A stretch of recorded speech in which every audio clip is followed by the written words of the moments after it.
Okay, I just did the vaccine lady video, and I promised I'd do a, before I have to go to work, I promised I would do a chip video. You know, the RF chip under your skin. Wow, this is so controversial. And in my opinion, it shouldn't be controversial because it exists or because it's the mark of the beast. It's controversial because the tech is wonderful. The concept of the tech is magnificent.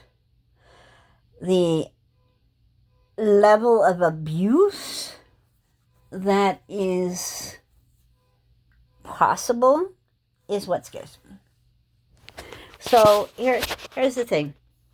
I'm somebody who has lost my wallet my whole life, lost IDs, money, dropped money out of my pocket.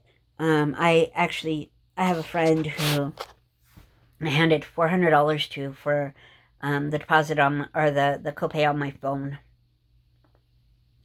And she put it in her pocket and she dropped $400 bills. This is scary. So, I mean, typically, I personally do not carry cash if I can avoid it. Cards. Also prevents panhandling. I mean, the most cash that I get is quarters for the laundry. And when I get a house, we won't even do that. But I lose my cards when my van was broken into. All my stuff was taken. I had to renew everything. So the concept of the chip, as I understand its inception, and what I feel it would be good for, as it is an hour before I have to go to work. I try not to make this too long.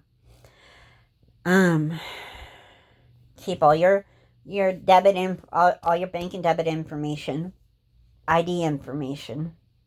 Great for seniors. I have a neighbor who's a senior who has early onset cognitive function issues, and he's been lost. So silver alerts, things like that.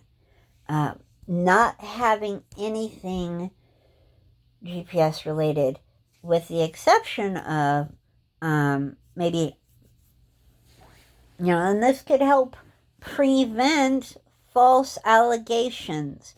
I was nowhere near there. Do you have an alibi? No, I was asleep in my bed and I live alone. No. And help prosecution. The chip, nowhere else, like at stoplights, put a tag. The chip will record, a week's worth of, and little chips like that make it a long-term RF receiver, short-term RF, or not term, short wave RF out. So to use it at the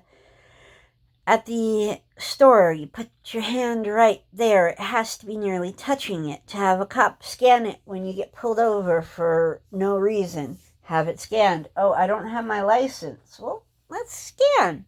I own this car. Well, where's your registration? I have 50,000 pieces of paper in my... have that information saved.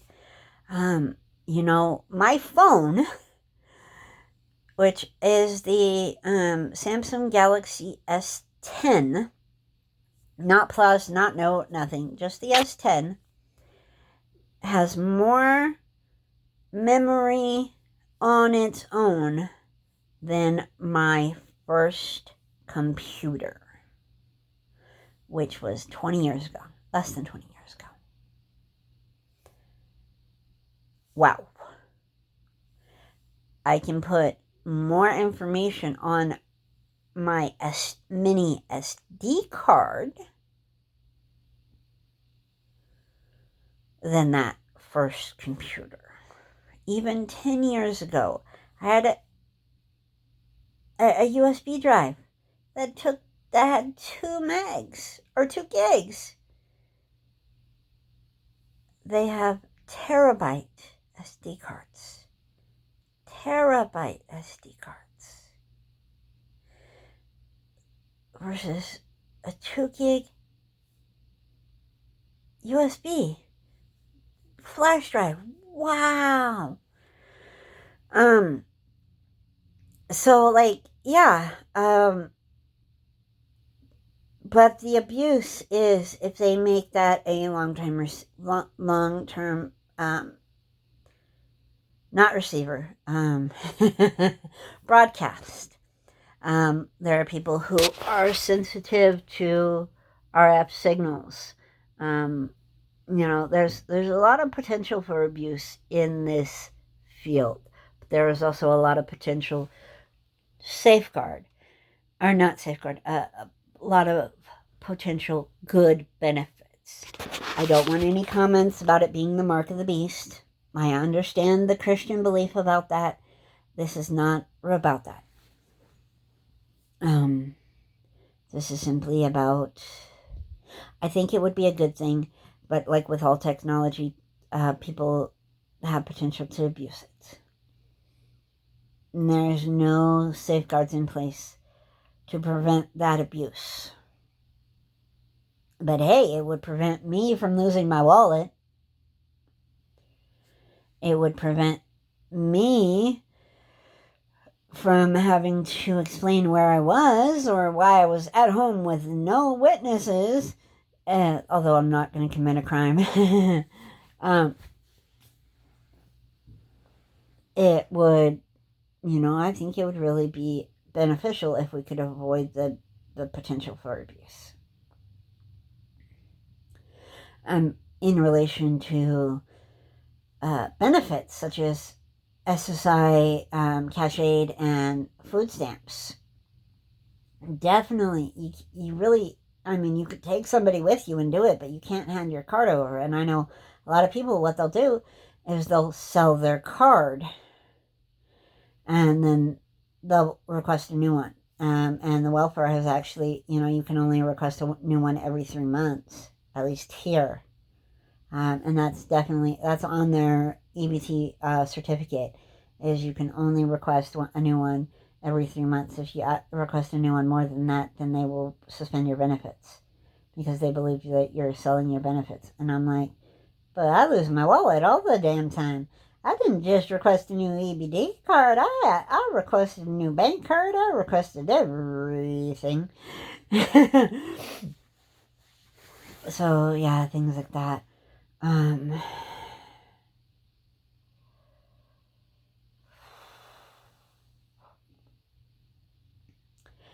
You can also keep your medical history on it. Like, people with seizure disorders, people, other things can all be saved on their diabetics. With all the new technology, that chip could be used as a glucose monitor as well. You scan the chip, have that work with your pod, things like that. One thing for me is, based on my neurological health, I'm supposed to, if I go to the emergency room with a certain type of headache, I'm supposed to get be shipped straight to MRI. They never read it. They never do it. I've gone to the ER more than once, and they've never taken me for an MRI. And then my doctor gets all pissed off. Why didn't you go for an MRI? You went to the hospital with that headache. And I said, they didn't listen to me. They said it doesn't relate. And I really wasn't. When I end up having to go to the hospital with that type of headache, I'm not in the mindset or cognitive enough to fight for it. And usually I don't have anyone with me. So anyways, that would be a good thing. They can, instead of you telling them your medical history, they can scan it. Oh, yeah, great. Oh, we have this order. You have this headache. Let's get you an MRI. Bam. I really think it would be a good idea, but I also think the potential for abuse is too great. that I would not use it. If there were safeguards in place to prevent that, I would. But I do not think, I think our government, based as it is, would take the abuse. Or would be the abuser. I think it could be, because of that, it could be used for trafficking, because instead of being what it is supposed to be for, it would be a transponder, not a receiver. Transmitter, not a receiver. There's the word, transmit. Words are hard. Love Evan and Caitlin. But, and then again, it could prevent trafficking, because if somebody is missing and they are found, that it can be scanned and they'll know that that person is missing. Or if somebody who is supposed to be, who is saying that they're somebody they're not, and they don't have the chip in them, this would prevent probation runners and parole runners who get stopped and give fake names because they don't have an ID, things like that. And I mean, my ex was a probation runner or parole runner for years, but as long as it's not transmitting a signal, it wouldn't be something that they could use to track him. That's what I'm saying. No matter what reason, there should be no transmitter in it should only be an RF receiver. I need to get into the gate at my apartment complex, or I need to get into the laundry room. Right there, I have permission.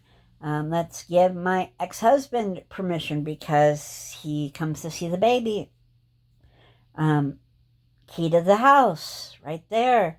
Now, these are good things. These are positive things. The mark of the beast, I don't think it's the mark of a beast. They didn't even say anything about chips back then.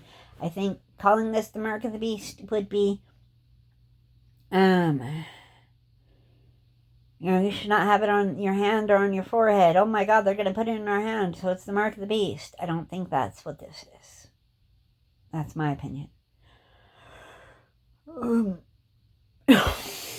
Not COVID. Oh, I'm a cop on you. You're going to get it. Yep. Through the phone. Through YouTube. You're going to get it. No, as I said on my vax video, my cyst in the back of my throat took too long to clear. And then I had a bloody nose. And that blood settled in my freaking sinuses. It was a long one. And so now I'm congested. I'm taking anti-congestion medication to try to help. But it's just yuck. Oh. I'm going to try to rest for 15 minutes before I have to go to work.